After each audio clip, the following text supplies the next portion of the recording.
So you're interested in learning the do's and the don'ts of making a life-size bobblehead costume? Great! In this video, I'm going to share the good, the bad, and the ugly so you don't have to fail twice like I did.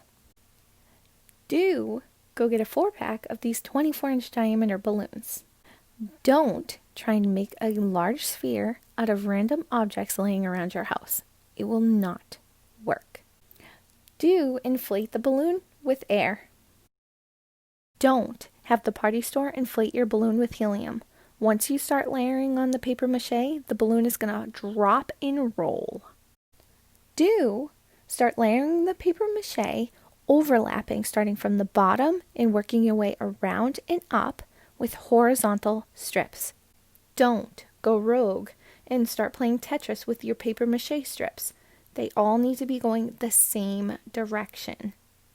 Do keep leftover paper mache in the fridge covered overnight. Don't let anyone mistake your said fridge paper mache for corn chowder. Do let your project dry overnight in a room that is temperature controlled, not too cold and not too hot, because it is a balloon and it will expand. Don't do the opposite. Do check on your project as it dries. If you see any rips, paint on a layer of Podge right away. This should stop the rip in its tracks. Don't forget to apply a layer of Podge after every layer of paper mache dries. You might think it's not necessary, but you need the strength of the glue for a project this large. Do add another layer of paper mache to make your project stronger and to cover your mistakes. Once it's dry, add another layer of Podge. Don't pop your balloon too early. You might think that it's strong enough to apply another layer of paper mache, but you seriously need the balloon. Your project will become soggy, it'll start to rip, and it will for sure end in some ugly crying. Or maybe that's just me. Do use a bigger paintbrush. This is all that I had on hand. Thank you, quarantine. Don't get any Mod Podge on your balloon. Only apply the glue as high as your layer of paper mache. Do hold your balloon at the tie, cut a small hole above your fingers, and slowly let the balloon leak. Once your balloon starts pulling away from the paper mache and you can see that everything is fine, you can let it go. Don't let a leaky balloon bend your project. Once the layer is dry, carefully pull the balloon away from the paper mache so it will keep its shape. Do use foam or cardboard to make 3D details.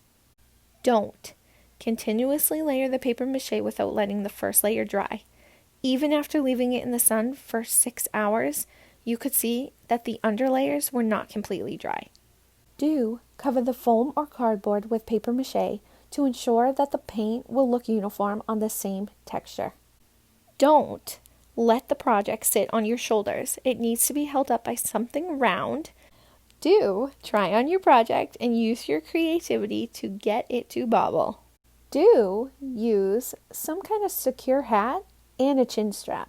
The person who wore my bobblehead didn't have to wear it for very long, so these creations worked for us. There is a longer explanation of this on my do-it-yourself bobblehead costume full tutorial video. You're going to want to check that out. Do paint your project white so that the newspaper won't show through the paint. Don't forget to glue the football logos on the sides of the helmet, and then cover the entire helmet in a layer of Mod Podge. If you liked this video or if you learned something, please give it a thumbs up. If you want to see the bobblehead project from start to finish, I have that on my channel as well, the bobblehead tutorial. Let me know in the comments what projects you're working on.